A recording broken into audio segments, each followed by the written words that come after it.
Napansin mo bang may parang bula o sipon sa ilong ng manok mo? Alamin kung paano ito maaayos.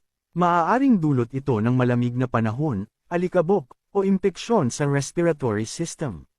Siguraduhing malinis at maaliwalas ang kulungan para maiwasan ang pag-ipon ng alikabok at dumi na maaaring makairita sa ilong ng manok. Bigyan ng maligamgam na tubig na may kaunting luya o bawang para makatulong sa pagpapalakas ng resistensya at paglaban sa impeksyon. Iwasang ilagay sa malamig o mahamog na lugar ang manok, lalo na sa gabi. Siguraduhing may sapat na panangga ang kulungan laban sa hangin at ulan. Pakainin ng masustansyang pagkain na mayaman sa bitamina C tulad ng malunggay at kalamansi para mapalakas ang immune system ng manok.